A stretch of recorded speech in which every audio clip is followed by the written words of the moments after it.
Our first speaker, Captain Jim Weatherby, is a retired astronaut. He was selected more than any other US astronaut to command space missions.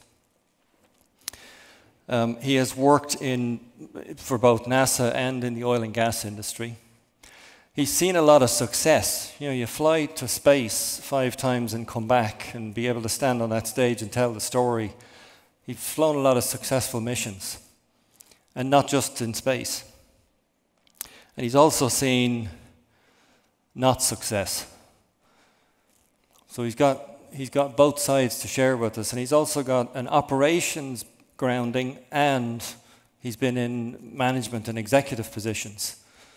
So he can move and shake from the boardroom to the shop floor and everything in between, and translate the message very, very effectively. He's here. He told me last night at dinner that he's here to share what he knows works. That's what he wants to convey.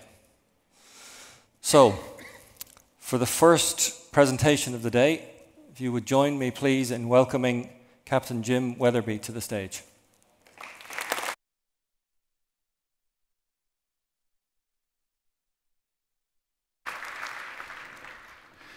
Thank you very much. It's a great pleasure to be here, and I want to first start by thanking Oil Gas Denmark for putting on such a wonderful production.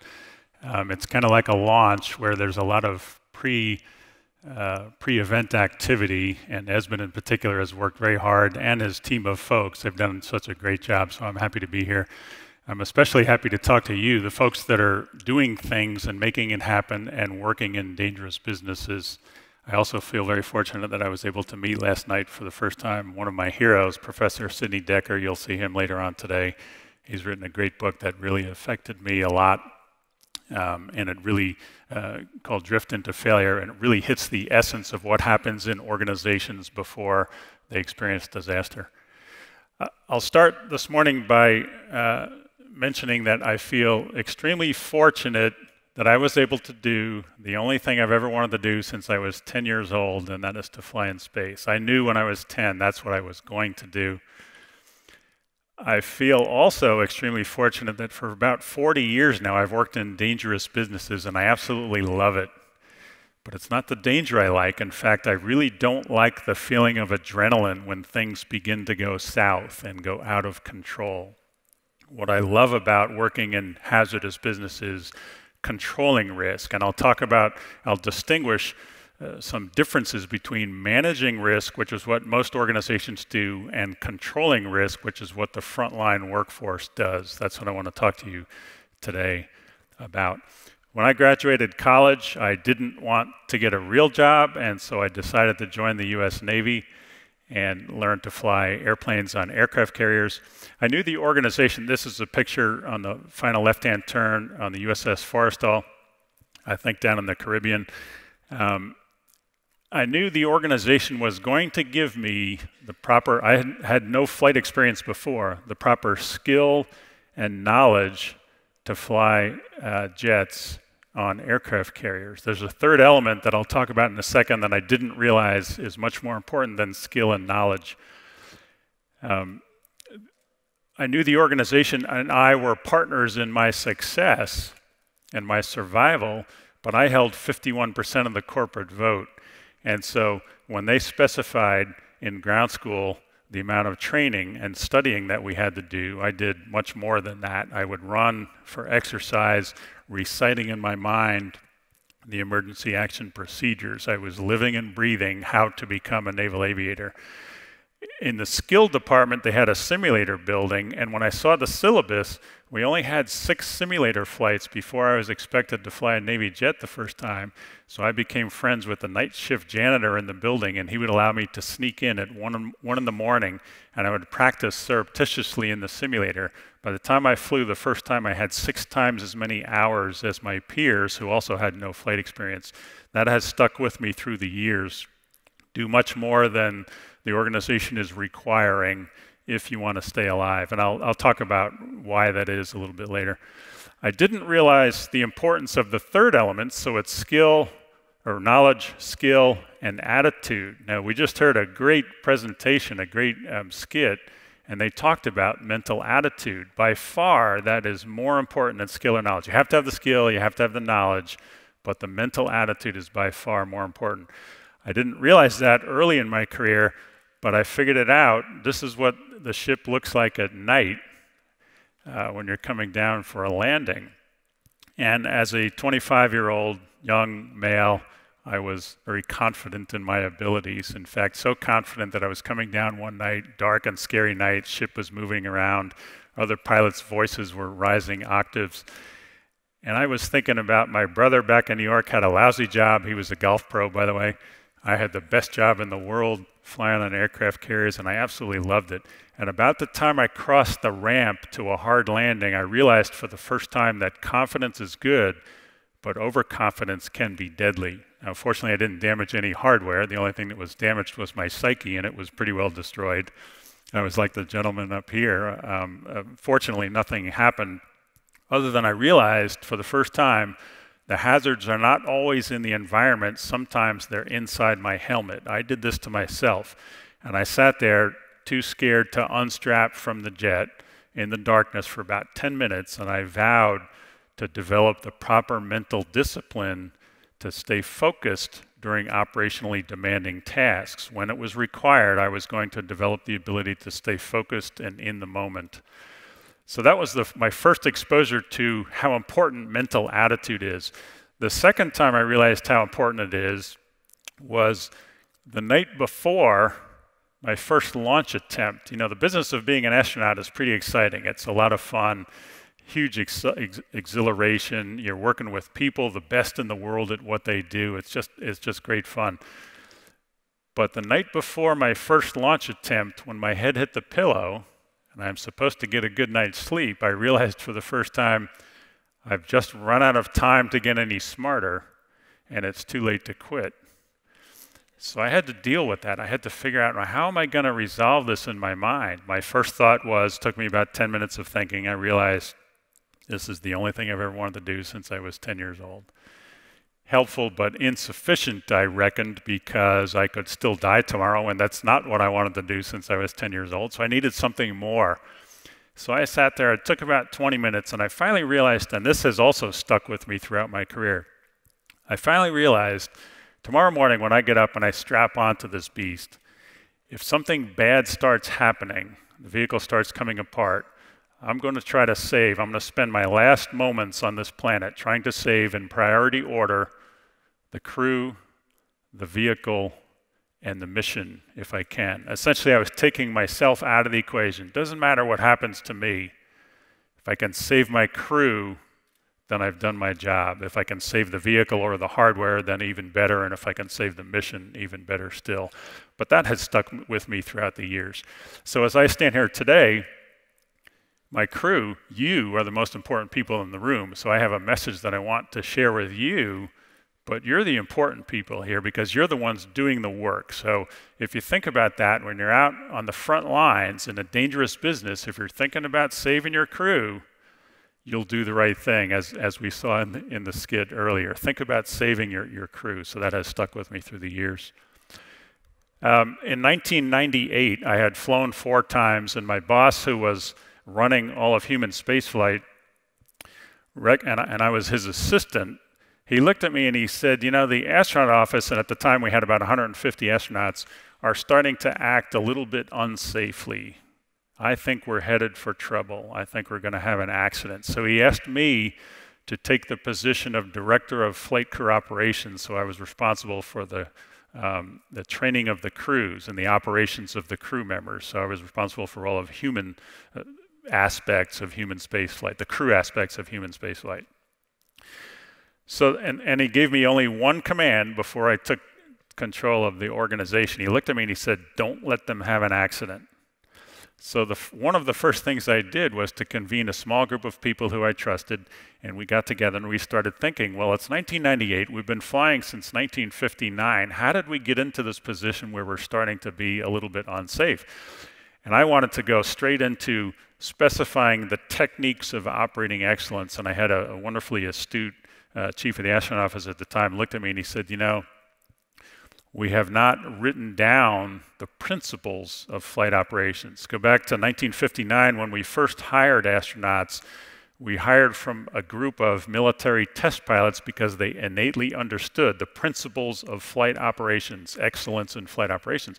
We didn't have time to teach these principles to people. So it worked pretty well over the years. But in the space shuttle program, we began to hire more doctors, scientists, engineers. Great people, really smart, #1 in their fields, but they came with a different set of principles of operating excellence from their background. And we were starting to drift away. The culture was starting to drift from flight operations excellence.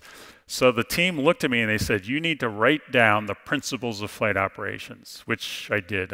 We disbanded the team. I took that afternoon and wrote down the principles of operation for the first time in the history of the space program. Over the years, we then began to develop the techniques of flight operations, and that's what I want to talk to you today about, is the techniques of operating excellence. They do apply to the oil and gas industry. One of 2 word charts, and the rest of what I'll talk about is pictures and stories. I wanted to explain briefly the difference between managing risk, which organizations do pretty well most of the time. NASA was really good at it 98% of the time. 2% of the time we killed people, but most of the time we were really good at managing risk.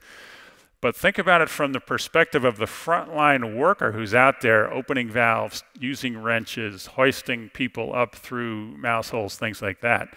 What do? Do they manage risk? I maintain they control risk. Here are 3 significant differences between managing risk and controlling risk. You know in the organization that managers in office will assess the hazards that are out there in the field, and they assign categories of likelihood times consequence to determine the risk, and that helps them make decisions on reducing the risk. You can do so by changing various things, reducing the consequence or the likelihood.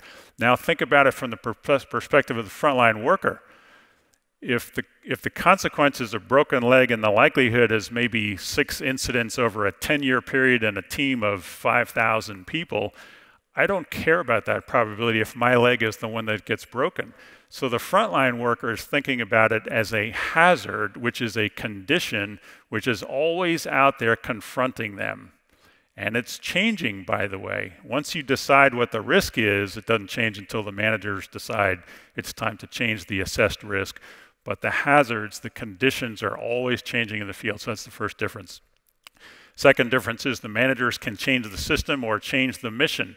I couldn't as a pilot in the US Navy. I had to take the system that they gave me, the airplane with all its deficiencies, and myself with all of my deficiencies, and put us together in the field and implement the mission. I couldn't change the mission. I couldn't change the system. I could ask for a change, but I wasn't likely going to get it.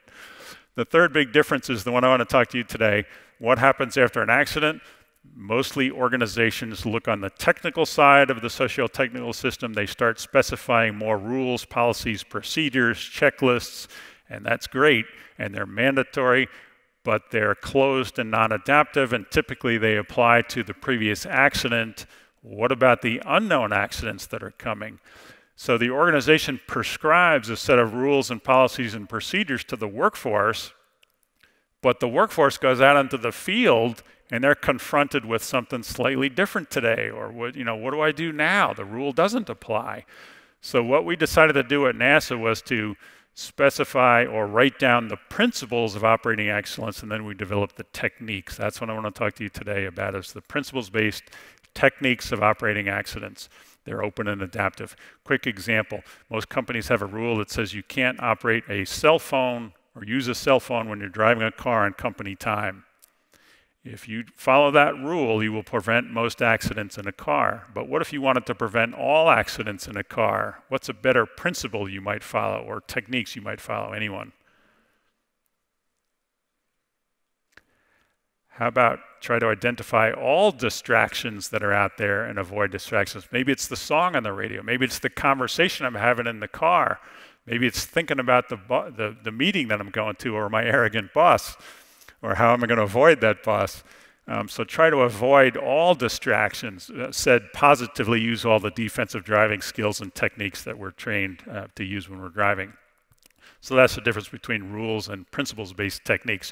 The combination of the two will help us not only be safe, and I don't often use the word safety because when I learned to fly, it was all about operating excellence. Safety is indistinguishable between good operating practices and best practices, etc. And I was the only pilot in my single piloted aircraft, so I had to be the safety officer. I couldn't rely on the safety organization back in town. I was it, and so I had to figure out operating excellence principles and techniques. Yes, I had to follow the rules. I had to really understand the rules and the rationale, which are written in blood. You've heard all that. But I had to go further and use supplement with principles-based techniques of operating excellence. That's what I want to share with you today is some of the techniques of operating excellence. They are largely mental attitudes. So now for the first time, instead of knowledge, which is easy to give and test, skill, which is easy to impart and test. Now we have attitudes, which are a little bit harder to sense or test or evaluate. What's the attitude of the person? Now, everyone in this room could understand the attitude just by watching or infer the attitude of the participants in the skit that we just saw. But I'm going to show you some specific techniques that are largely mental attitudes. So here's the first one. Before I go into that, it occurred to me when I was doing this presentation, actually working with JMJ at a large company, this is a picture of me, by the way, on the Russian space station Mir. It occurred to me that the different principles that I'm going to share with you, I could describe using parts of the body. I was watching a safety presentation and they had a picture of a guy and they had a lot of hand injuries, and so there was a big number 27 on the hand. And some back injuries, and so there's an arrow pointing, and 7 back injuries, etc. It occurred to me that I could remember the principles better if I used parts of the body. So they are risk awareness, which is largely your eyes as you're looking for the hazards out in the field. Say the right thing is your mouth.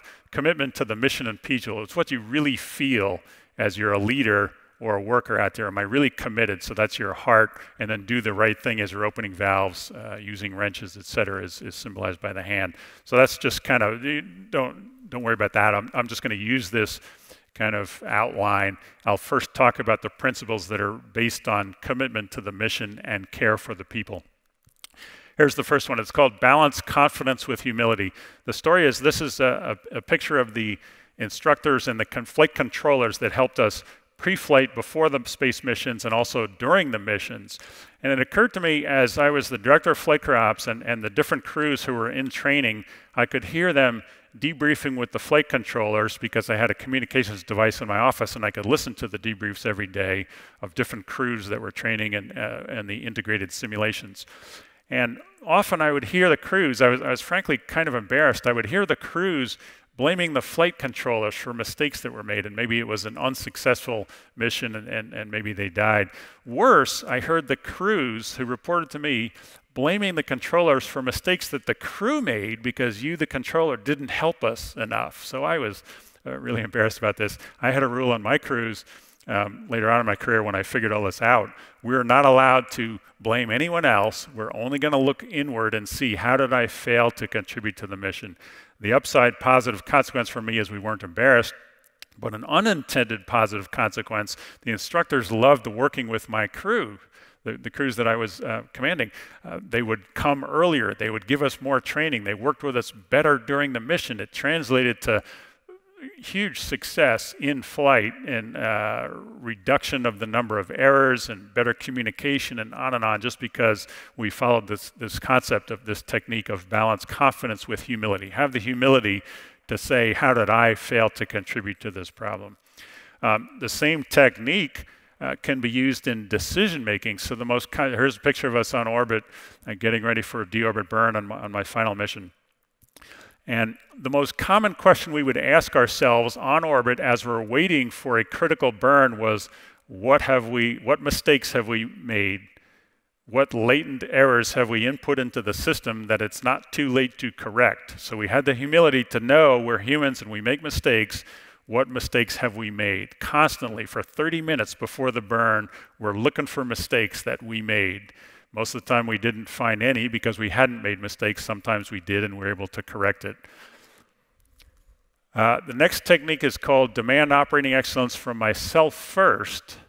And then I'll talk about the second part later, then inspire others. So here's a picture of a giant thermal vacuum test chamber we have in Sandusky, Ohio. They would bring the space vehicles in and do thermal vacuum testing. And I had an opportunity to meet the supervisor, who's pictured in the bottom of the picture. And he was running the maintenance team that did the upkeep, made sure that the simulator was always, this test facility was always in a high state of readiness. So I had an opportunity to talk to him, and I said, well, you have such a good team. You're always so successful. Performance is great. You very rarely have an accident or a problem. When your workforce does have an accident or makes a mistake, can you characterize where that comes from or how they made the mistake? He looked at me and he smiled and he said, my workforce only has problems for one of three reasons.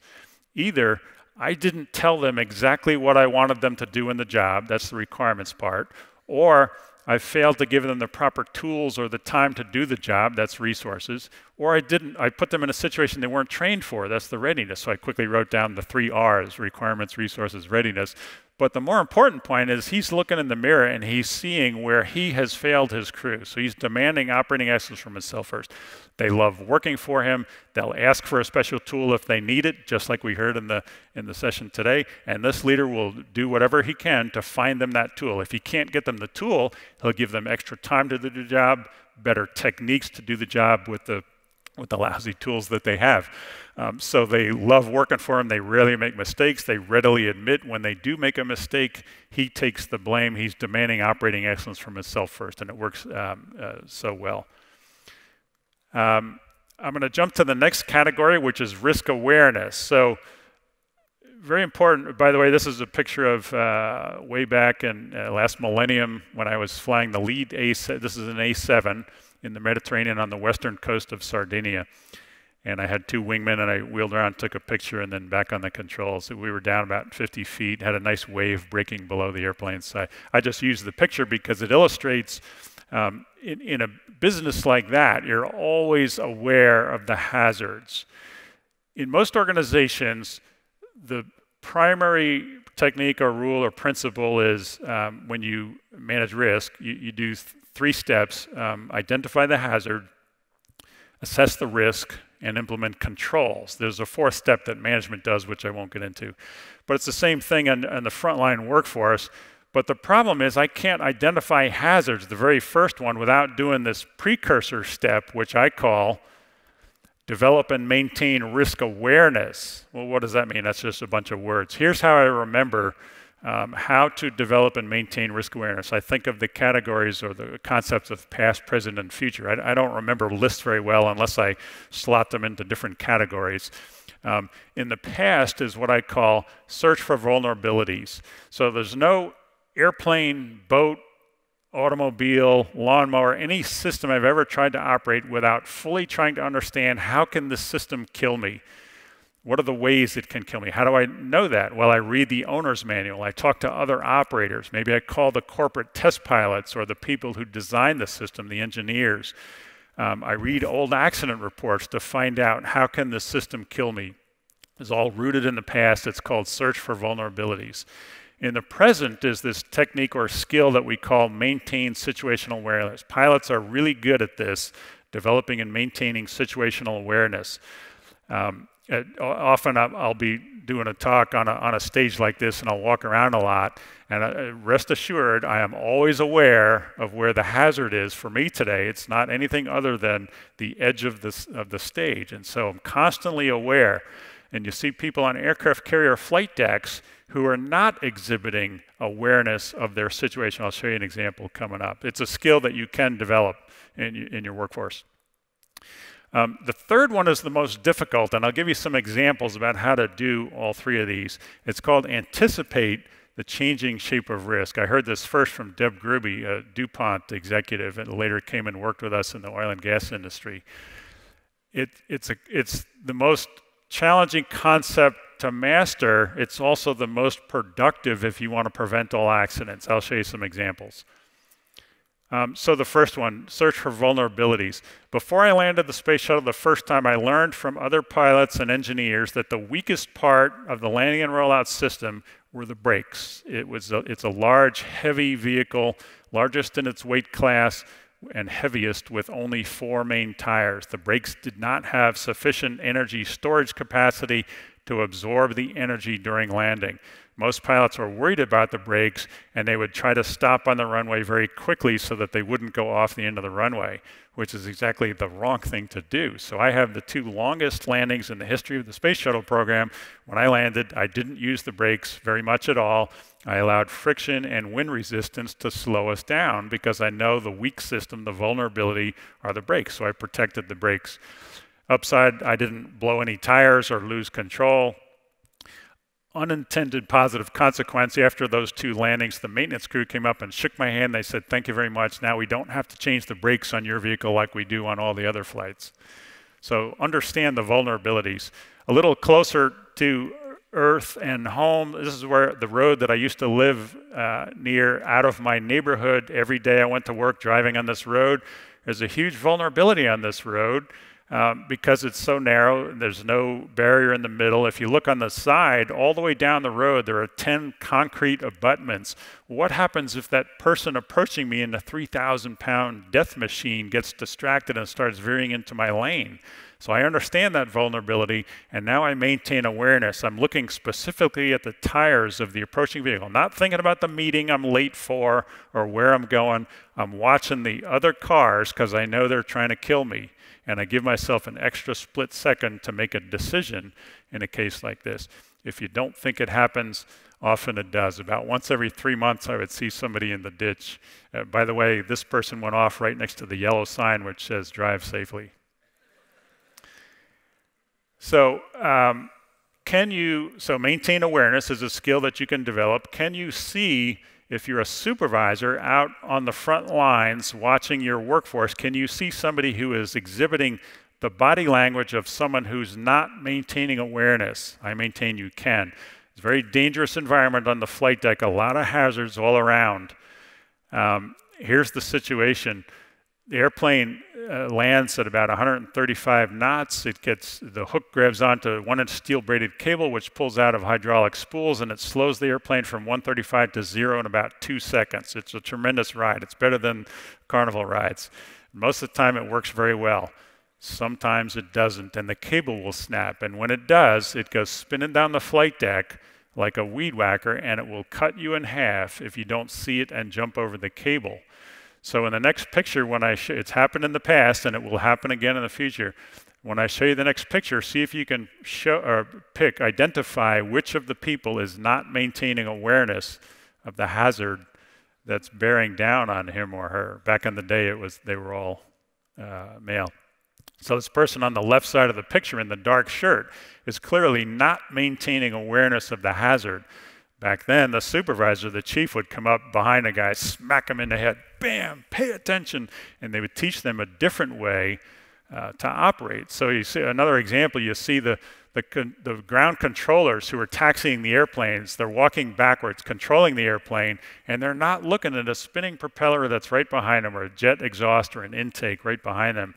Once they get trained the new technique, now you can see them doing this. As they taxi airplanes, they're looking all around, and now that behavior pattern begins to be ingrained and automatic in their brain, and they're maintaining awareness all the time. So you can teach the skill, and I encourage you as supervisors to be out in the field and helping people develop the skill of maintaining awareness. The third one, as I mentioned, is the most difficult. So here I am in what we call the People Gate at the Johnson Space Center in Houston. Every day we would run to maintain cardiovascular fitness. And there's a particular hazard at this gate that I had not realized until I started teaching these techniques to other astronauts. A little difficult to see, so I'll flip the camera around and I'll ask you the question, where is that rusty spring going to go if it suddenly snaps? Now, the more important salient question is, when is the spring more likely to snap? Well, it's not when nobody's using the gate. It's going to be because I'm using the gate in its normal operation, opening the gate when I scrape the spring on the metal, and that's when it has the greatest chance or the greatest likelihood of snapping and hitting me in the eye or the jugular vein. So you have to anticipate that as I use systems, even in their normal operation, the risk profile is increasing. The workforce has to understand that, anticipate the changing shape of risk. What do you do about that is coming up here in a little bit. Here's another example. I saw a leak at a refinery, and I was walking around with somebody who called the leak in, and the person came to fix the leak, and the first thing he did was walk right through the steam leak to go up to try to isolate it. I watched him do this, and he was cranking down on the blue valve, and I went and hid behind a concrete abutment, a concrete stanchion, because I don't know what kind of forces he's putting on this valve. He couldn't isolate it because the valve was frozen, so he then proceeded to walk 25 yards upstream and isolate it further. And for the first time, I'm thinking, if you anticipate the risk is changing as I torque this valve, why don't you go up here, isolate it first here, and then go down and see what the problem is. So try to anticipate risk is changing as I use systems. You may have heard, this is a picture of my friend Craig Stensel in the first Iraq war, launching from an aircraft carrier. You may have heard the stories that the most dangerous part of the mission is not the actual combat where you're facing enemy fire, but it's the landing on the aircraft carrier. I say no. The most dangerous part, if you understand the concept of anticipating risk, is the launch. Because think about, the engine has just been recently started as little as 10 minutes ago. It was cold and idle, and now it's humming along at 100% RPM, huge exhaust gas temperature, huge compressor pressures, huge fuel flows, and now I'm going to shock the whole system with translating it down the cat stroke. So all 345 of my carrier takeoffs, I have one thought in mind. It's not the mission, it's the procedures for how I'm going to eject when the engine fails. So I'm anticipating that this is the most dangerous time, this is when the failure will occur. If you're working in the oil and gas industry, one of the more dangerous times is when you're starting equipment. Another dangerous time is during shift handover, because things are changing. If you're anticipating that, you're extra cautious, extra aware, and you're anticipating that failures will happen. Oil and gas industry, as you're pulling hydrocarbons up from the well, over years, the risk profile begins to change. Now you have different compositions coming up. Instead of mostly hydrocarbons, you have some water in it. So you have to be able to anticipate the changing risk and dialing in the equipment topside to manage or control the different risk as you're using the system. Even though there are no failures and things are going as expected, the risk profile is increasing and you have to do something about it as an operator. Here's a group of folks who are clearly not doing any one of the three, not understanding the vulnerabilities or maintaining awareness or anticipating risk. This was a pep rally I saw in a high school long ago. What if I'm driving through an intersection and I have a green light? Am I cleared to go through the intersection? Well, sure I am, but in my low eye height car, in this case, I can't see if somebody's going to run the red light and T-bone me and kill me. So I don't go through the intersection in this case without slowing down, creeping up, making sure I can see people coming, because I'm aware of the vulnerability, anticipating the risk that somebody is going to try to kill me. I'm going to jump to the next category, or the next technique, which is called recognized divergence. It's one of the more difficult ones to understand and to practice the skill and develop the skill. I'll specifically talk about the fourth one down, called distraction. Maybe you've heard stories about a situation where there's a change in scope, and so the operation has just now diverged. That's your first indication of an impending accident. You know, you've often heard safety professionals talk about, try to identify the weak signals. And I never understood, what are they talking about? What is a weak signal? What does that mean? I began to realize that a weak signal is any time normal operations begin to diverge. If you can identify the smallest, most subtle divergence from expected patterns, then you have a chance for making a smaller correction and avoiding a potential disaster that's coming downstream. Very difficult thing to do. Diane Vaughn has talked about normalization of deviance. I won't go into that. There's a lot of great books, but I will talk about distraction. The two, hurrying and distraction, are notoriously the most difficult to recognize, have the metacognitive thinking process to recognize that I'm getting behind, I'm starting to hurry, or I'm distracted. Why? Well, because I'm distracted, so I'm not thinking about what Weatherby told me at that conference back in Esbjerg. I'm distracted, and so it's a very difficult thing to do, but you can teach your workforce to deal with the concept of distraction. Here's the second most dangerous road in Alaska. Anybody who works in the oil and gas industry knows this view. This is the Seward Highway, and the drivers on this road are distracted by these gorgeous views all around, and so they're driving on, again, this road that was like the one I showed earlier, and there's more than a bunch of head-on collisions every year, and it's just tragic because people are distracted as they're driving. The group that I've seen who handles distractions the best are the group that are called the abseilers, the folks who hang on the lines and chip away at the corrosion and make sure systems are working out on the oil platform. When the abseiler comes to work every day, the supervisor assesses, has a conversation, observes the worker, and asks, so how's it going today, Johnny? Everything going all right? You just have a normal conversation, and you can see whether or not somebody is distracted. If today's the day that you're distracted, let's not climb today, because that's the day that you'll forget to tie your harness properly, and you plummet 200 feet to your death.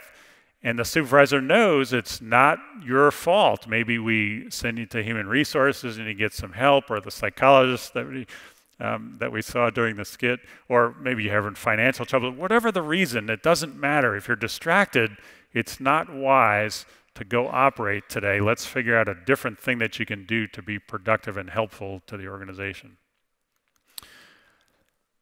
The next technique is called expect failures in both systems and humans. So as test pilots, we expect the test will fail. It's the primary objective of the test. It's not to prove that it works, it's to see whether or not it's going to fail. So I'm always expecting it's going to fail. Here I am in the back seat of the F-18, the first time we ever deployed a HARM missile from the system. The engineers told me you may see some slight fluctuations in engine performance as this missile goes flying off the rails. So they said, just be watching the engine instruments and see if you see any fluctuation. Well, no, if I'm expecting failure, the worst that can happen, I had the books out, the procedures for double engine flame out, because I knew this missile was going to come off, snuff both engines, and I'm going to have to relight both engines before we have to eject from the airplane. So as a test pilot, you're always expecting failures. And also, by the way, we saw a little bit of in the skit today, expect that my teammate is going to have errors. So what do I do to help that teammate? Expect that I'm going to make errors. So how do I inspire my teammate to watch me to make sure that he or she captures or traps the errors that I make? How are the space program, what are the similarities between the space program and the oil and gas industry? Here's one that was astounding to me. When we connect to, this is a picture of the Russian space station. When we connect, there's a vestibule area between the two hatches. Once we connect and we verify that the hatch is properly connected mechanically, we don't simply open the door. We go through about an hour-long procedure to make sure that there's no leaks in the system before we open the hatch. It's very obvious what happens if you open the door and all the air evacuates from the system. On the left side of the picture is the schematic of Deepwater Horizon. It's almost an identical test called the negative pressure test, except the sign is reversed. Instead of making sure hydrocarbons aren't leaking out of the well, we're making sure hydrocarbons are not leaking into the well. And so it's a very critical test, and you need to have the proper criteria for helping the workforce know whether or not the test is passed or failed. By the way, you can even get that test wrong, but if you have this technique, this expect failures in the system and human, let's say we think the negative pressure test is successful and we're going to call it good. expect that I might have made a wrong decision, so as I begin to remove the seawater from the well, keep an eye on the well. And there were about 48 minutes that we could have seen that the well was starting to flow. So you can combine these with other techniques. Have the humility to know that I might have made a mistake. Expect that I did make a mistake in the decision making. Keep one eye on the well as we're removing the seawater to avoid the tragedy. I'll jump to the next one called Do the Right Thing. So now we're going to talk about people physically doing things, opening valves, using wrenches out there in the field as they do things. I'll start by saying, or the technique, by the way, is called follow procedures and rules thoughtfully. There's only two ways to get in trouble with rules and policies and procedures in the space program, we had a saying. One, to not follow the procedures, but two, to follow the procedures blindly. So the technique is follow the procedures and the rules thoughtfully. Know the intent of the rule and make sure I know what I'm doing as I'm following the rules. I'll show you some examples. Here's an example, a picture. You may recognize this again if you have worked up in Anchorage. This is at the Turnagain Arm on the Cook Inlet. And you see the sign that says no trespassing that the railroad has put up. And you see two people violating the rule. Oh, the other point I wanted to make is, of all the policies and rules and procedures in an organization, the safety rules are the ones that people are the most tempted to violate. Think about why that is. We can talk about that later. There is a reason why people are tempted to violate safety rules more so than any other rule in the organization. Here are two people that thought they wouldn't get caught, but they did by my camera as they were trespassing in this area. Now, it is helpful often to understand the rationale behind the rule. You might think it's the obvious one of not wanting to get hit by a train, but that's not the greatest hazard here.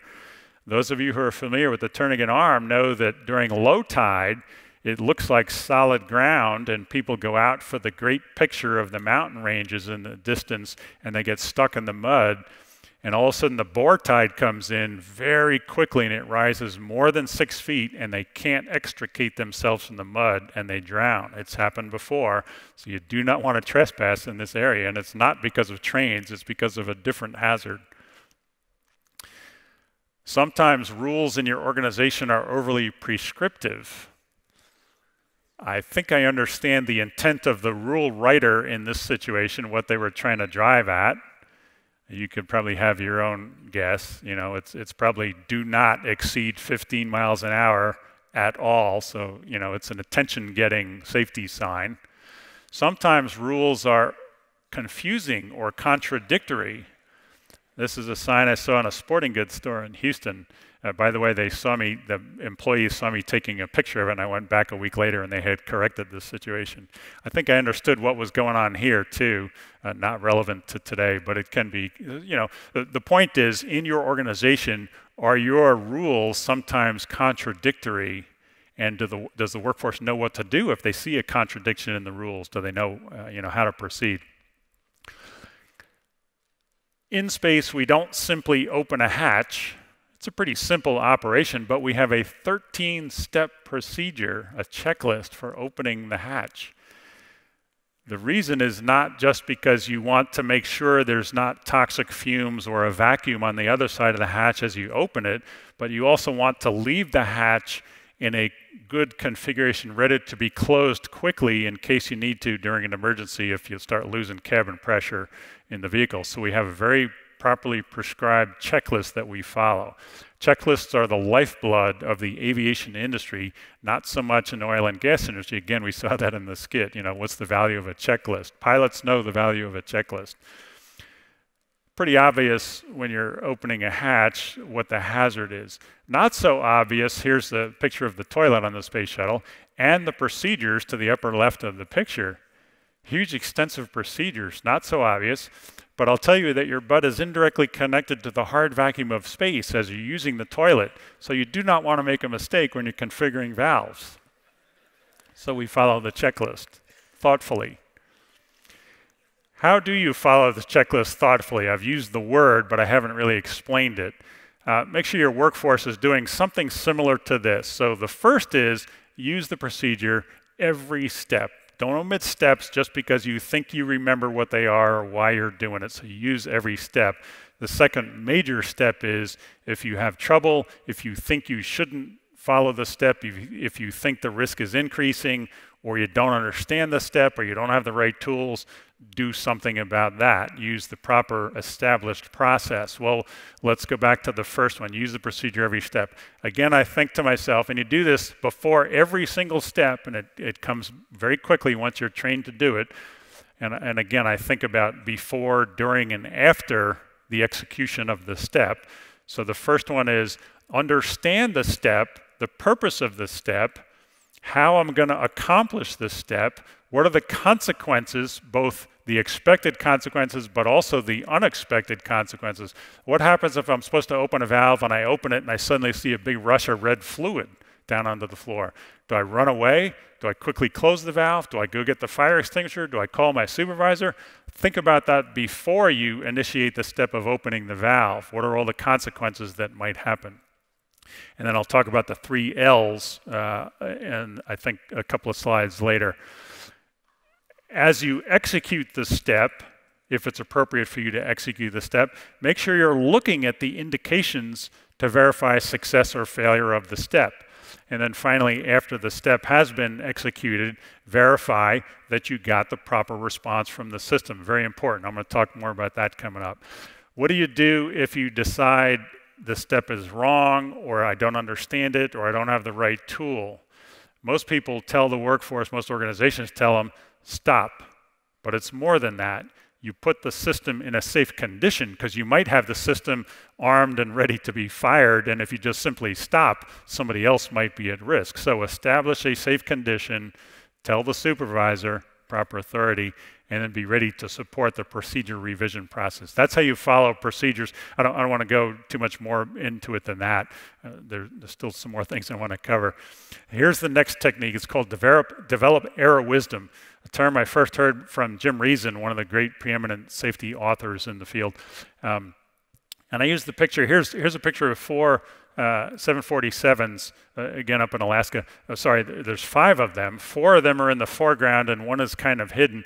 I use the picture only to tell the statistic. So think about this the next time you board an airplane. How many of you are going to fly to go home? Think about this the next time you jump on an airplane.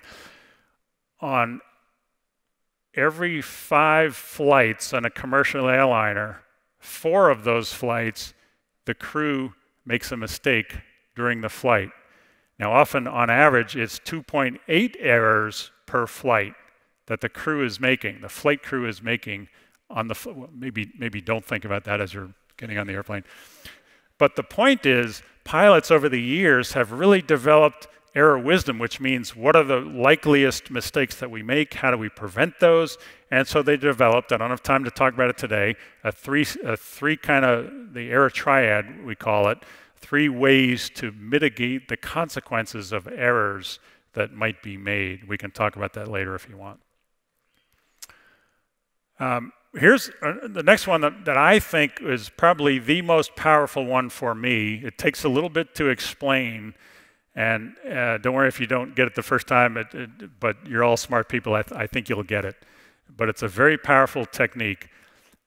I'll tell the story first, and I'll show you the technique. So we had a case of some crew on a previous mission. I was getting ready to fly, and one of the crews up in space made a very small error, very minor mistake. Well, it turns out what they did doesn't really matter for the purposes of this conversation, but I'll tell you that they got the crane a little bit too close to some fragile structure without knowing it. And the risk profile, if you impact that fragile structure, within 24 hours you must be on the ground. So you go through a very high-intensive risk, risk is sky high now. The risk profile has significantly increased because you got to get the vehicle on the ground within 24 hours because you're losing cooling on the systems.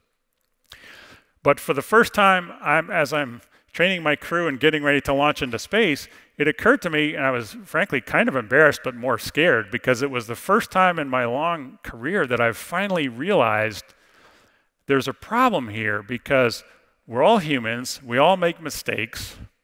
A lot of times we make a lot of little mistakes. Very rarely do we make big mistakes, but a lot of little mistakes. But in a dangerous business, even small mistakes can quickly cascade to disaster. So how do we reconcile that? And my question, as I asked other experienced crew members, how do you handle that? How do you prevent? We're going to be up for 2 weeks, intensive operations, thousands of operations. We're going to make mistakes. How do we prevent them from escalating to disaster?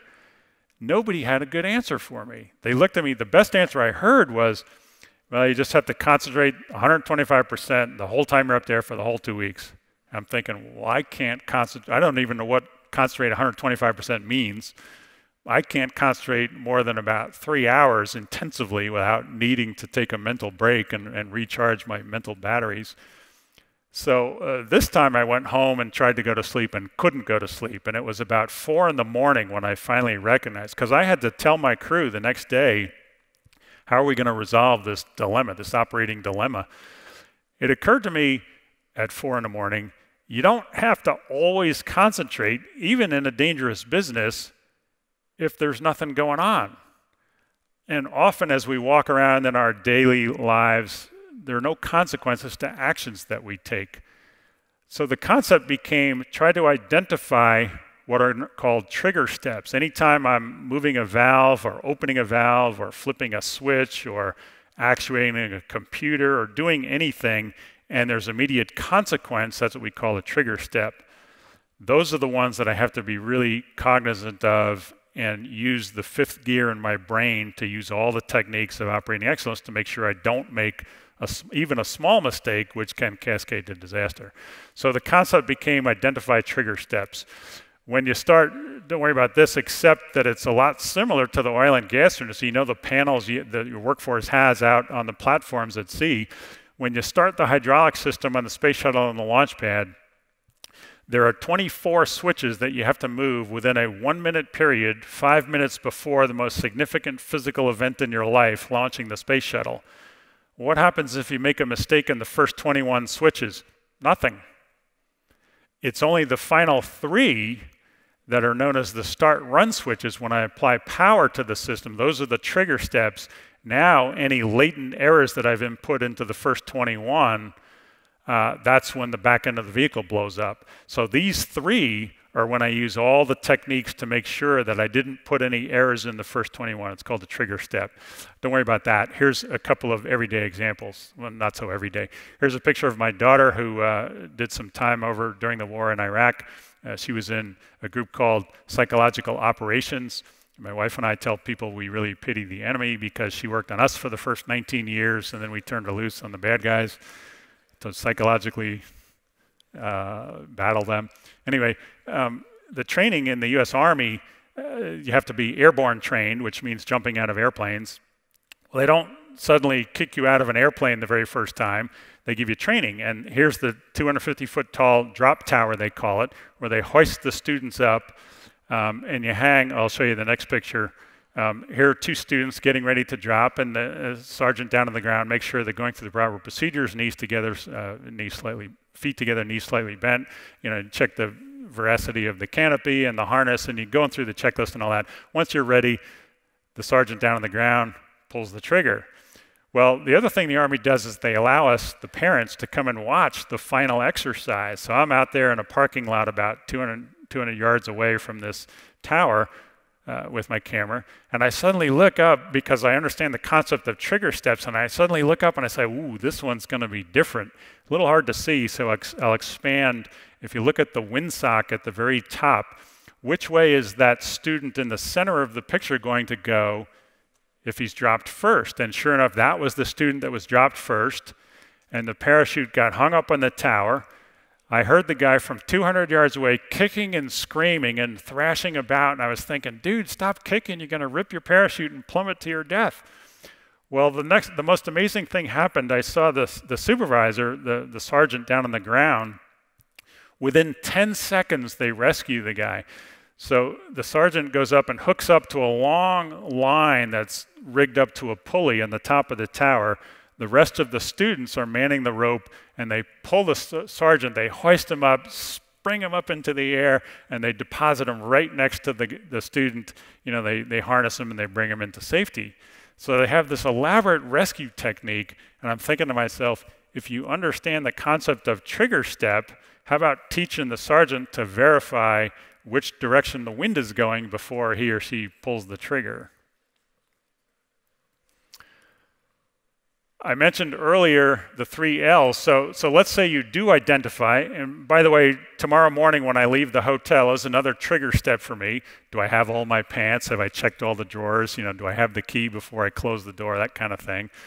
Very rarely during your day do you have these trigger steps, but try to identify in the next several weeks trigger steps in your daily life, in your daily routine. Don't close the door before you verify that you have the key to make sure you can get back in. Think about it just before you do it. So I've talked about the concept of identify trigger steps. What do you do once you identify this is now a critical step? We do what we call the 3 L's, and again, I think of past, present, and future. So lineup is the first one. If I'm intending to open a valve or push a switch on the space shuttle, or I'm thinking about the blowout preventer in the oil and gas industry, and I'm thinking about actuating the blind shear ram, I think to myself, line up. If it's a valve in a refinery, is everything lined up upstream and downstream of this valve that I'm intending to open? How do I do that? Do I trust that other people have configured the line properly? Maybe. Depends on my crew. If I don't know them very well, I'm going to go and verify that every valve is lined up in the proper, ready for me to open this valve. So lineup is the first one. Line of fire is the second. I already talked about make sure nobody's in the line of fire as you're getting ready to release energy. And then list of results is the third L. Think to yourself all the possible expected consequences of me taking this action, but also think about anything that unexpected might happen and be prepared to handle it before I actuate the switch or open the valve or do whatever I do. Once you learn the technique, you can do it very quickly and save yourself a lot of headache. Here's a situation on a refinery or a gas station, and the question is very challenging for an operator. Let's say there's 2 problems with this scenario. Am I intending, which valve am I, which flow control valve, is it number 3 that I'm intending to operate and open? The second problem is which valve or which switch controls flow control valve number 3, and is that the correct one? So it's a twofold problem. And by the way, if checklist tells me to open it, do I open it and leave it in the open position, or do I then verify that it opens and go to the auto position that allows it to automatically close 2 months later if there's another failure and it is required to be closed? This was a mistake that was made because they left it in the open position, and 2 months later they had the gas release when a second failure contributed to the latent failure of leaving the switch position in the on position instead of the auto position. So identify trigger steps, go through the proper mental processes to verify. And as supervisors and managers, put those things in the checklist to help the workforce to do the 3 L's as they're doing critical steps. Once you do the step, I already mentioned that verify that the step had the intended action. Classic example, there's 3 ways to verify. The first is what we call simple verification. I put the gear down in the space shuttle only 10 seconds prior to landing because the gear have so much drag I won't make the runway if I deploy them earlier. Well, that means I don't have very much time to verify that the gear came down. There are very few actions, but there are some I can take if the gear didn't come down. So we always verify. You don't rely on somebody just pushing a button. You verify that the intended action occurred. That's called simple verification. A better, more resilient method for verifying is what we call redundant verification. So now I have the 2-person rule, 2 people verifying, or using the ground controllers to verify that the action I'm going to take is the appropriate action. Or I look at redundant sensors to verify that the valve really did open, and I have a redundant sensor to see. That was the problem they had on 3 Mile Island. They had an incorrect reading, and they didn't independently verify that the valve was open or closed, the pressure control valve. But redundant verification only goes so far. You might have 2 people trained the same erroneous way, or two sensors that are reliant on the same discrete signal conditioner, and they might both fail due to a single failure.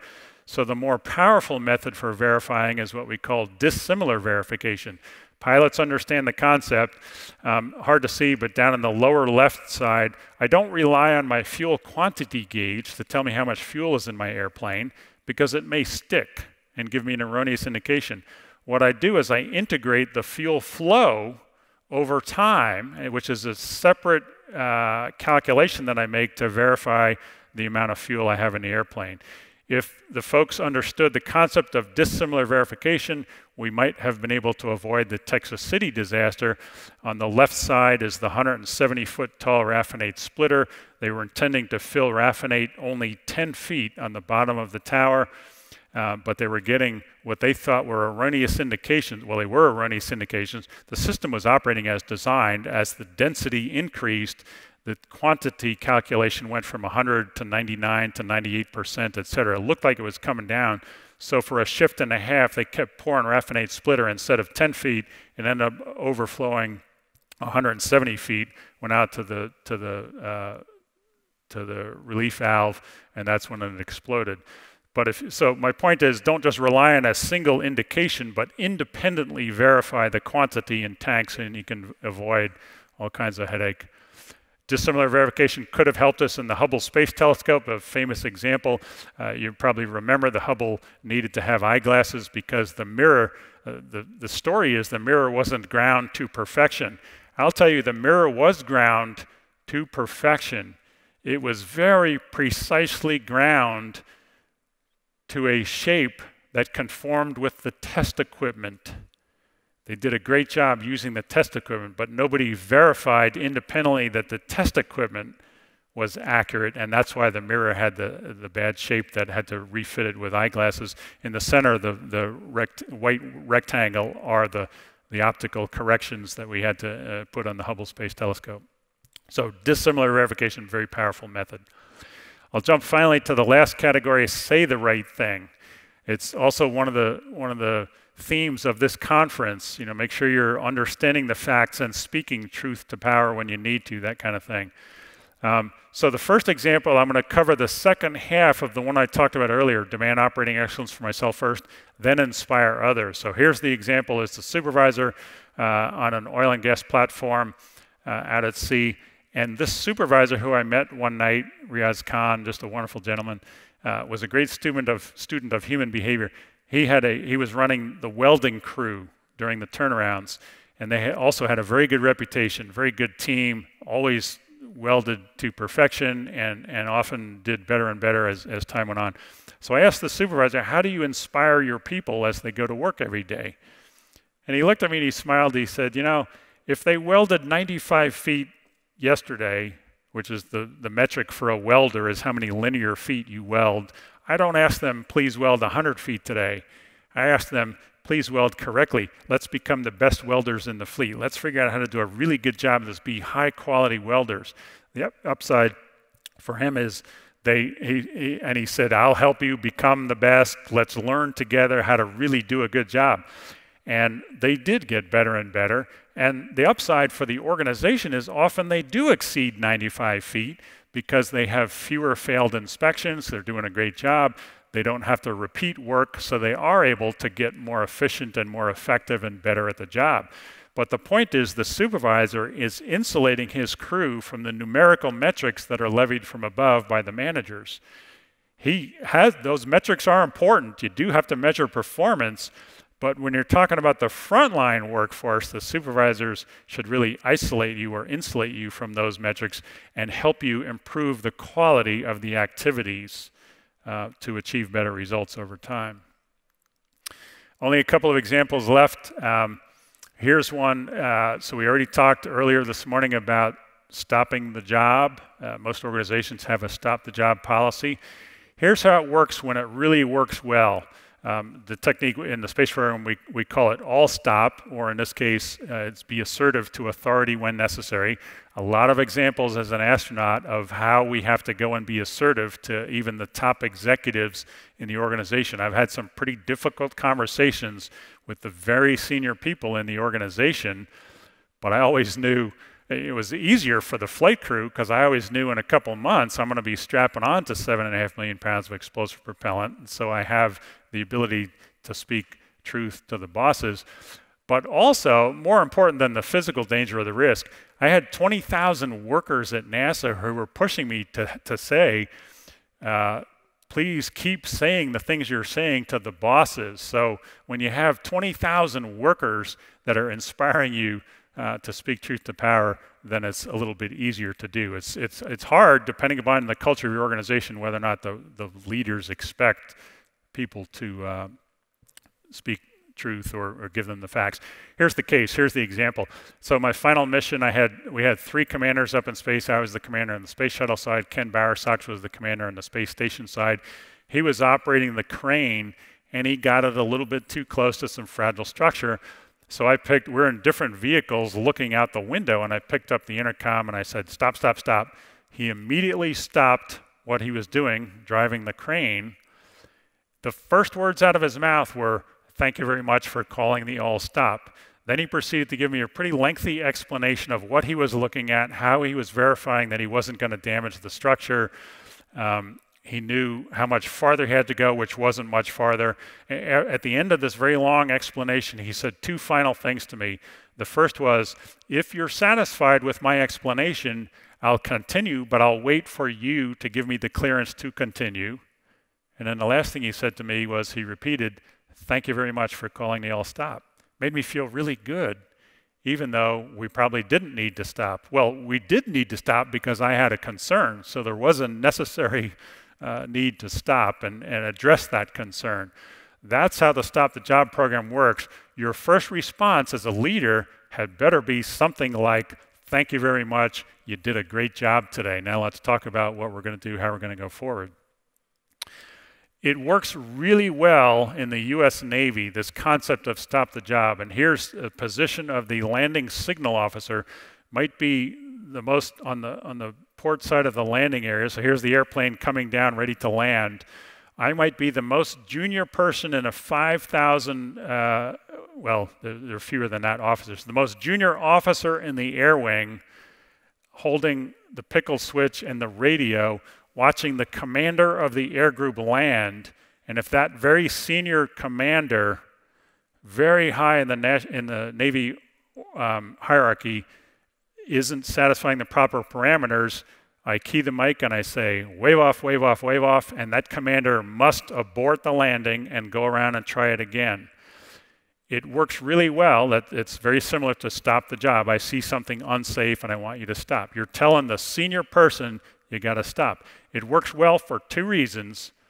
Number one, there's a very clear set of cultural expectations that junior person stops the job, and the parameters and the conditions for stopping a job, what constitutes unsafe. But the second thing is they're very highly skilled and trained to understand when to stop the job. So ask yourself that. Do you really train your workforce well enough to stop the job? Do they really know when they're supposed to stop a job? And it isn't just when you think it's unsafe. That might be something that you tell them, but it'd be much better to help them with the criteria for when to stop a job, and then support them when they do, and expect to get some false positives. That's it. It doesn't matter what the principles are or the categories that you have. I encourage you to write down, codify your principles of operations in whatever business you're in, and then develop the techniques to help the workforce, open-ended techniques that help them, not to supplant the rules and policies and procedures. They must follow the rules and policies and procedures and give them techniques to follow the rules, but help them with techniques. If you do both, follow the rules and follow a certain set of techniques of operating excellence, by definition, I maintain you're going to be able to improve safety and improve productivity. It's like the welders. If you do it right, you're going to achieve greater and greater success. We do have limited copies of the book that I wrote, and I'm happy to, if anybody buys a copy, I'm happy to sign it.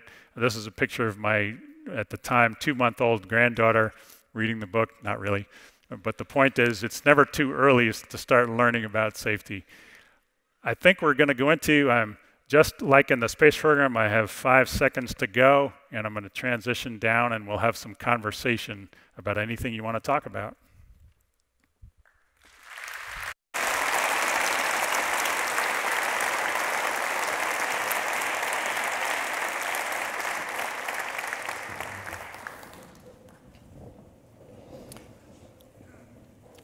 Just while Jim is making his way down, I know all the safety professionals in the room recognize that story about being thanked for stopping the job. Thank you so much for stopping the job. We hear that all the time.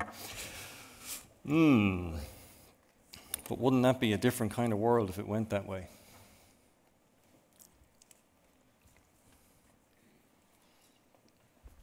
Pick a chair, any chair. Thank you. You kind of find yourself in an impossible situation here. You have to sit with your back to someone. Who's going to ask the really difficult questions? Those are the people that I'm interested in. They're the ones I want to face. Nice question. Think of some good questions, some difficult ones. So we do have microphones at the ready. If the people with the microphones could hold them aloft, and if you have a question, fire your hand in the air, get a microphone, and we'll hear from you. And it can be about anything. We can even talk about being a rock drummer in a band, playing on stage. Another one of my favorite things to do. All right. He does answer the question, what's it like being in space? He does answer that question. I have a question to kick us off, if I may. You talked about balancing confidence with humility. And in the play that kicked us off, there were two kinds of characters in that interaction, and I got to wondering, thinking about that and hearing you say balance confidence with humility. Can one person's humility balance the confidence of another? Or is that an individual thing that you were talking about? Yeah, so good question. The way I've observed in 35 years or going on 40 years in organizations, first of all, I'll ask you a question. Do you recognize or know people in your organization that show significant amount of confidence and insufficient amount of humility? We all know those kinds of people, right? And it's best to avoid those folks. Often people who don't show enough humility really don't have a lot of confidence. They're not skilled, and they're trying to compensate and hide the fact that they're not very confident, and that's why you see a lack of humility. The other thing that I thought as you're asking the question, that I always think to myself, in an organization on an aircraft carrier there's 5,000 people, NASA we had 20,000, hundreds of thousands around the country, 80,000 in the company I was working with in the oil and gas industry. I can, depending upon my level in the organization, I can influence a lot of people in the organization. But I really have the greatest influence only over one person, and that's right here. So I try to have confidence. You can't suffer from a lack of confidence and climb on top of a rocket. You also can't suffer from a lack of confidence if you're a board operator or a driller. You have to be highly confident, but you had better recognize that I can make mistakes. How am I going to avoid the mistakes? How am I going to encourage my people, et cetera. So if you're a senior leader, an executive, if you show humility, that goes a tremendously far way in the organization. People around you will start demonstrating the same kind of humility. But it always starts right here in the mirror. Tell yourself how you want to behave and operate, and don't really worry about other people. Help them later, try to master your own ability to show humility.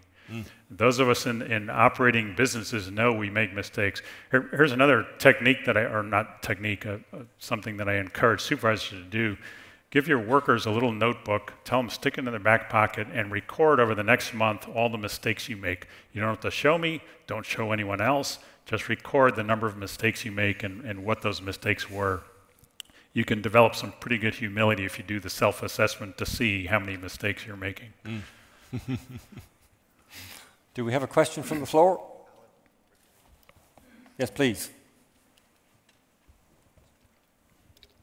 Hi, my name is Bolette. I would like you to elaborate a little bit more on the differences between rule-based procedures and principle-based techniques.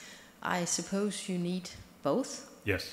But how do you deal with it when you are in situations where you have the open adaptive mindset and people deviate from the procedure? The answer is in your premise of your question where you said, I assume you need both. Absolutely, you need both. You must follow the rules and the policies and the procedures. No question about it. If you get into a situation where the rule is telling you one thing and your techniques are telling you something else, you can't ignore the rule. You've just violated the premise of your question, which is, I assume you have to have both. You must follow the rules, no question about it. They're written in blood. They're written for a reason, even if you don't understand the reason. If you think the rule is wrong, then you must follow the established process that your organization specifies for what do you do when you think the rule is wrong. And it isn't, as I mentioned, it isn't just stop. It is to go to a safe configuration that requires some skill and knowledge of the system, tell the proper authority, etc. You don't just ignore one and default to the other, because then you're violating the very correct premise that you said. You got to be following both. Let me close this answer by saying my point in recommending or asking you to develop techniques is twofold. Number one, these are the techniques that your workforce are already using, so you might as well make sure they're using the correct techniques. So think about, work with them. What kind of techniques are your apprentices teaching, or the mentors teaching the apprentices? Make sure as an organization you know what your people are doing when they follow certain techniques. But the more important point is, as I mentioned, the rules only cover specific cases and certain things. And it is so often in the oil and gas industry and the aviation industry that here I am, I'm confronted with doing something and there is no rule. Now what do I do? I better be doing the right techniques, and so you have to do both. We could have a whole conference on the differences and how they support each other, et cetera, but by all means make sure nobody is thinking that I'm proposing following techniques in exclusion of rules. Thank you for helping us clarify that. We have another one over here, and then Fons. We'll come to you then, Fons. Yes, my name is Peter. My Hi, question Peter. is, how will you apply your techniques in the more and more digitalized and automated world? Like, would you ever enter a self-driving car, or how would you react by sitting in a plane, no pilot that you could sort of trust? So you need to know the steps behind the scenes all of a sudden in order to be able to implement or apply your techniques, I guess. Exactly. Great question. So it's a very important in the future that we really understand the benefits, the advantages of automation. Automation is intended to help people, and it really does work pretty well. But there are some techniques that I didn't talk about regarding automation that I do write about in the book, little salesmanship here. You now have to expect more and more insidious failures. So you have to understand, what is the automatic system doing? How do I monitor the performance? The system should be designed where computers are doing what computers do best and humans are doing what humans do best. Well, computers are very accurate most of the time. Sometimes they fail, and by the way, they have no fear of death, and when they do fail, when they crash, they take the pilot with them in a literal crash. So you really have to understand what the software is doing. And so often, here's another sad fact, so often in airlines these days, they're taking people off the street. It's called ab initio training. In the simulator, they teach them, if you stall the airplane, just pull full back on the stick and don't do anything else. The computer will figure out the optimum angle of attack. Well, that works if the computer is accurate, but if the computer has a failure or defaults to a degraded mode. And by the way, it's the same thing with a forklift operator who's intending to use the automatic leveling of the tines of the fork as he or she backs up on uneven terrain, and they don't understand how accurate the automatic system is, and the system and whatever they're carrying falls off because it wasn't properly secured. So it opens up a whole new set of techniques that you really have to understand that are critically important. It's another reason why I'm such a proponent of techniques. Now you really have to understand the automation and the degraded modes and on and on and on. The people I worried about most in the oil and gas industry were the crane operators and the forklift drivers, people who are moving heavy equipment around. Because I just don't think they had the training to understand all the nuances and the failure mechanisms, et cetera. I will not get in a self-driving car unless I have the ability to take over, monitor the performance and take over. Someday in the distant future, and I'm sure automatic systems are preventing a lot of accidents, but when I'm in the car, I need to have the ability to control if required, because I do have a fear of death. That's a healthy fear. Fons has a question for us. Thanks, Fons.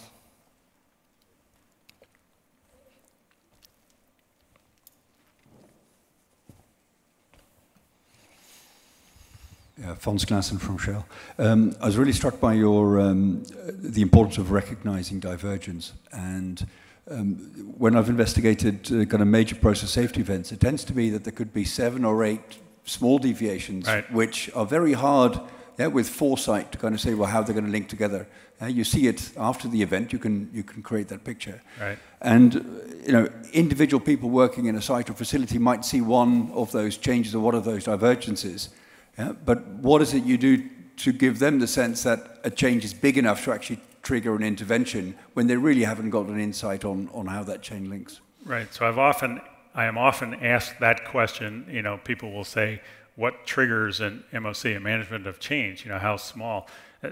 My answer is always, if you follow the techniques of operating excellence, any deviation you manage or control with a commensurate amount of management of change. So it's a very small deviation. I do a very small informal management of change. But I'm actually, and it might just be mentally, I'm thinking as an operator, this changed. Now I have to make sure I have a different tool when I go out to the job site, or I'm going to get a buddy to watch as I open the valve, or I'm going to verify one last time. You know, there's a lot of things you can do when you have one small deviation. The point is to recognize the deviation and then do something about it. If it's a big change, obviously, then you tell the supervisor, blah, blah, blah. What really helps is a lot of experience. You know, some of the things I'm talking about are difficult for people that don't have a lot of experience. That's why I like talking to leaders in the organization who do have a lot of experience, and they can help the frontline supervisors with understanding these concepts, who can then teach them to the frontline workers.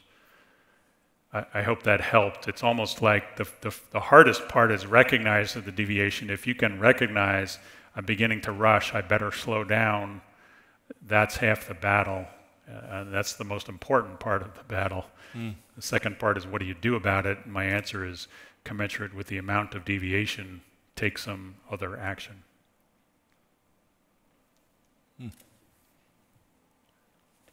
Sir, just here. There, thanks. Hi Jim, my name's Neil. Thanks for the presentation and how you went through your personal principles about saving the crew, the asset, and then the mission. Maybe a bit of a difficult question, but in relation to the Challenger disaster, if you're in a situation where perhaps the organisation is operating by different principles and you're sitting within that, how do you deal with that personally? Obviously examples around the design faults being known, the vulnerability around those sorts of things. Yeah, it's probably the holy grail of operations, is figuring out, okay, so we have all these good techniques and I understand the rules and I'm gaining more and more experience. Now what do I do when the rubber hits the road? It's almost no different. I go out into the field and my job is to open a valve.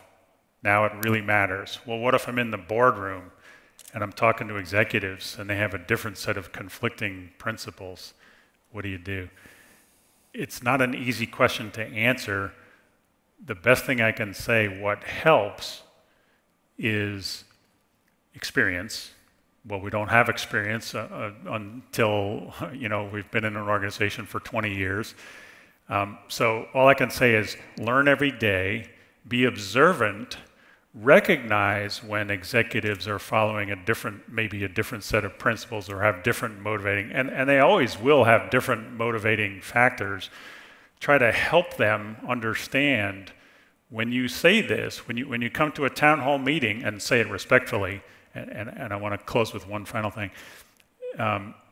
When you come to the town hall meeting and you tell our workforce, we got to do better next quarter, we really have to produce more, help the executive to recognize that that doesn't really help the frontline workforce. They know they're working hard. How do they work better to achieve the greater results? If the executive could say a few words about that, now they're going to be viewed as a much better executive. They'll thank you for helping them if they're a good executive. Yes, we do want to get better. Here's how you do it. Work together, communicate, follow the proper principles, tell me when, on and on and on. And I'll close this answer with one final thing, and let me know when we go too long. I'm almost done. Keep going. So I had a boss one day. My job after the Columbia accident, which was the third human spaceflight accident, was to help restore the safety culture at the Johnson Space Center and then later throughout the NASA organization. And I was working with the center director of the Johnson Space Center, and we started a little argument, one-on-one in his office. No one else witnessed this. And we started a little argument. I was maintaining this is what you have to do because of our culture and how you're leading and such. And he disagreed very strongly. Big, giant, muscular guy, very intimidating.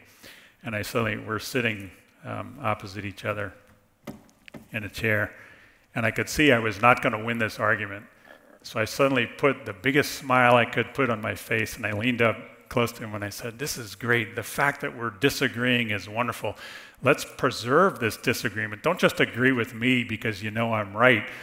Preserve the disagreement so that we can together reach a transcendent solution." He started laughing and cracked up. I don't know whether it was because I used the word transcendent or that I had such an unexpected reaction. But, know your executive, know how they respond, use humor, and by all means, remember, you're working for the workforce who are trying to do the job. That gives you the power to say things to executives. And then remember your personal integrity and you're doing the right thing. That gives you the power to say things. And then use a little humor or use whatever techniques you think are going to work with that particular person. At the end of the day, you got to do the right thing, and it's one of the themes of this conference is, stick to the facts and recognize that you are helping the leaders. Another quick phrase you can say is, "Boss, you want me to be telling you these things," and then give them the bad news. Don't just give the bosses the sunshine reports. That doesn't do anyone any good. Give them the bad news, but say it with a smile and tell them, "You want me to give you this bad news." Very good.